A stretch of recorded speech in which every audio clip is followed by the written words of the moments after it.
नमस्कार, जय माता दी मित्रों। बहुत लोगों का अनुभव एक जैसा होता है। वे मंदिर जाते हैं, घंटी बजाते हैं, प्रसाद लेते हैं और लौट आते हैं। फिर कहते हैं कुछ नहीं बदला। लेकिन शास्त्र कहते हैं खाली मंदिर से नहीं, खाली मन से लौटा जाता है। यह वाक्य लिखा नहीं है, यह अनुभव से निकला है। स्कंद पुराण की पंक्ति आती है, यत्र भावा तत्र देवा। यहाँ भाव है वही देवता है। अब प्रश्न उठता है, क्या कोई ऐसा मंदिर है यहाँ से कोई खाली नहीं लौटता?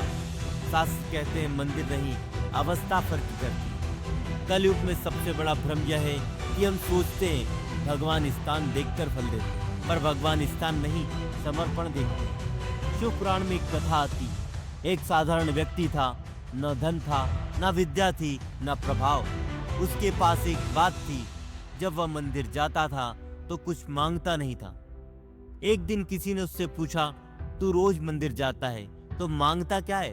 उसने उत्तर दिया, जो देना होगा वह भगवान जानते हैं। शास्त्र कहते हैं यही वह मनुष्य है जो कभी खाली हाथ नहीं लौटता, क्योंकि जिसने अपना चयन भगवान पर छोड़ दिया उसका जीवन भगवान संभाल लेते हैं। अब बात समझने वाली यह है कि खाली हाथ लौटना हमारी अपेक्षाओं का परिणाम होता है, भगवान की कृपा का नहीं। हम मंदिर जाते समय सूची लेकर जाते हैं, यह चाहिए वह चाहिए, और वह नहीं मिला तो कुछ नहीं। गरुड़ पुराण कहती है, जो मनुष्य ईश्वर को सूची दिखाता है वह कृपा नहीं सौदा करता है, और उस सौदे में भाव नहीं होता।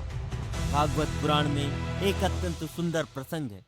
एक भक्त केवल दर्शन के लिए जाता था, कुछ मांगता नहीं था। और जब उससे पूछा गया तो कुछ मांगता क्यों नहीं, तो उसने कहा, अगर मैं मांगू तो यह मेरा प्रश्न होगा, अगर मैं न मांगू तो उत्तर भगवान का होगा।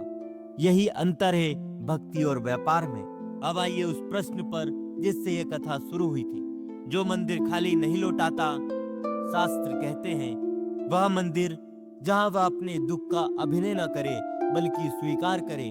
वह मंदिर यहाँ वह यह ना कह सके मेरे साथ ही क्यों, बल्कि यह कहे अब आप ही संभालिए।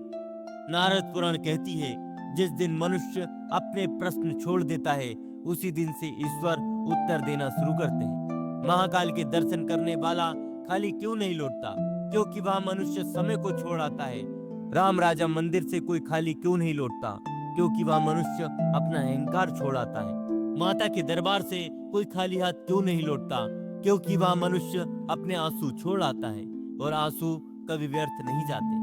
देवी भागवत कहती है, माँ के चरणों में जो गिरता है वह लौटता नहीं, वह बदल जाता है। कलयुग में भगवान जल्दी क्यों सुनते हैं?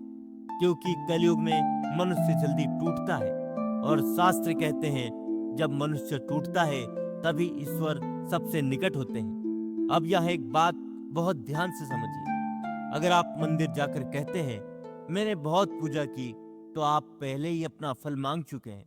पर अगर आप कहते हैं मैं कुछ नहीं जानता, तो भगवान आपको वह दे देते हैं जिसकी आपको खुद भी जानकारी नहीं थी। नारद पुराण कहती है, भगवान वह नहीं देते जो हम मांगते हैं, भगवान वह देते हैं जो हमें चाहिए।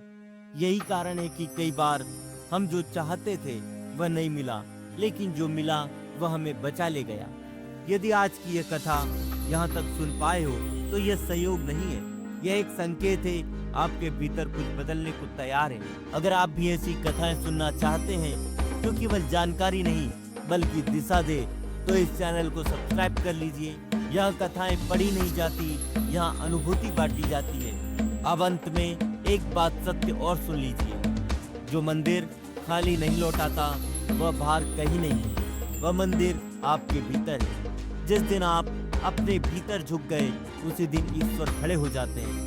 यदि आप चाहते हैं कि अगली कथा किसी विशेष मंदिर, किसी विशेष देवता या किसी शास्त्रीय रहस्य पर हो, तो कमेंट अवश्य करें। आपका एक शब्द अगली कथा को जन्म देगा।